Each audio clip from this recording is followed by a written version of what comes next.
கர்த்தருடைய பரிசுத்த நாமத்திற்கு ஸ்தோத்திரம்.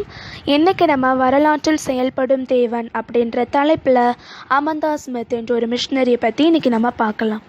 அடிமைத்தனம்ன்றது பல்வேறு நூற்றாண்டுகளாக பல்வேறு சூழ்நிலைகளில் நடைபெற்று வந்துட்டு இருந்தது. மக்கள் எல்லோரும் ரொம்பவுமே சித்திரவதைக்குள்ளாகப்பட்டாங்க, சிறைப்பிடிக்கப்பட்டாங்க.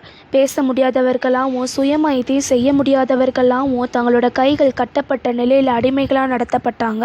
இந்த மாதிரி அடிமைகளாக வாழ்ந்த ஒரு கருப்பின தம்பதியர்களுக்கு மகளாக பிறந்தவங்க தான் அமந்தா ஸ்மித்.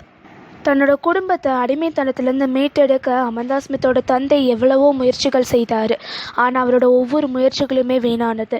ஆனால் கிறிஸ்துவானவருடைய சித்தம்படி ஒரு நாள் அமந்தா ஸ்மித்தோட எஜமாட்டியோட கண்களில் தயவு கிடைத்தது. அமந்தா ஸ்மித்தோட குடும்பம் அடிமைத்தனத்திலிருந்து விடுதலையும் பெற்றது.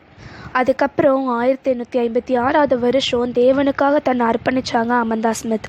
1863 ஜேம்ஸ் ஸ்மித் என்ற ஒரு கர்த்தருடைய ஊழியக்காரரை திருமணமும் செய்தாங்க. ஆண்டவர் தன்னை ஊழியத்திற்கு அழைப்பதை நன்கு உணர்ந்து கொண்டாங்க. உடனே ஒரு ஆராதனை ஒன்றில் தன்னை ஊழியத்திற்காக அர்ப்பணித்தாங்க. தினமும் கை நிறைய சுவிசேஷ கைப்பிரதிகளை எடுத்துக்கொண்டு வீதி தோறும் கொடுக்க ஆரம்பித்தாங்க. அவங்க காண்ற ஒவ்வொரு நபர்களுக்குமே சுவிசேஷத்தை அறிவித்தாங்க. நிறைய நற்செய்தி கூட்டங்களை நடத்தினாங்க. இவங்களோட ஒவ்வொரு செய்திகளுமே 1000 பேரை கிறிஸ்துவுக்குள்ளாக நடக்க செய்தது. 1878 அமந்தா ஸ்மித்தோட நண்பர்களோட உற்சாகமான தூண்டுதலினால இங்கிலாந்து நாட்டிற்கு சென்று கேஸ்வி கன்வென்ஷன்ற ஒரு கூட்டத்தில் பிரசங்கிக்கும் வாய்ப்பையும் பெற்றாங்க. அயர்லாந்து, ஸ்காட்லாந்து மற்றும் சில ஐரோப்பிய நாடுகளில் சுற்றுப்பயணம் செய்து நற்செய்தி அறிவித்தாங்க. அதுக்கப்புறம் இந்தியாவுக்கு திரும்பிய இவங்க எளிய மக்கள் ஒவ்வொருவர்களுக்கும் நலனுக்காகவும் பாடுபட்டாங்க.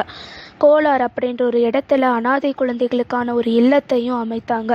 ஆப்பிரிக்கா நாட்டில் 8 ஆண்டுகளாக பணி செய்த இவங்க கருப்பின மக்களுக்காக ஒரு தொழிற்கூடம் ஆரம்பித்தாங்க. வேலை வாய்ப்பையும் அளித்தாங்க. மக்களோட உயர்வுக்காக தன்னை அர்ப்பணித்த அமந்தா ஸ்மித் 1915 15ஆம் நாள் பிப்ரவரி மாதம் கிறிஸ்துவுக்குள்ளாக நித்திரையடைந்தாங்க. இன்னமும் நிறைய இடங்களில் அந்த கருப்பின மக்களுக்கு ஒரு பாதுகாப்பு இல்லாமல் அடிமைகளாக நடத்தப்பட்டு வராங்க. இந்த மாதிரி நிறைய இடங்களில் நாமளும் அவங்கள மீட்டெடுக்கிறதுக்காக முயற்சிகள் எடுக்கணும். இவ்வளோ தூரம் செல்லாவிட்டாலும் எத்தனையோ அடிமைகள் காணப்படுறோம். நம்ம ரோட்டில் கூட பார்க்குறோம். அவங்களுக்காக நம்ம நிறைய உதவிகளை செய்யணும். அவங்களுடைய தேவைகளை நம்ம சந்திக்கணும். கிறிஸ்துவானவர் ஒவ்வொரு நற்செய்திகளையுமே நம்மளுடைய மனிதர்கள் மூலமாக தான் செய்வார். அப்போ நாம் அதை உணர்ந்து கொண்டு கிறிஸ்துவுக்குள்ளாக நம்மளையும் அர்ப்பணிக்கணும். நம்ம இதுவரை கேட்ட ஒவ்வொரு மிஷினரிமார்களுமே கிறிஸ்துவுக்குள்ளாக தன்னை அர்ப்பணித்து உயர்வை கண்டடைந்தாங்க. அதே மாதிரி நாமளும் கிறிஸ்துவுக்குள்ளாக நம்மளை அர்ப்பணிக்கும் போது நாமளும் உயர்வை காண்போம்.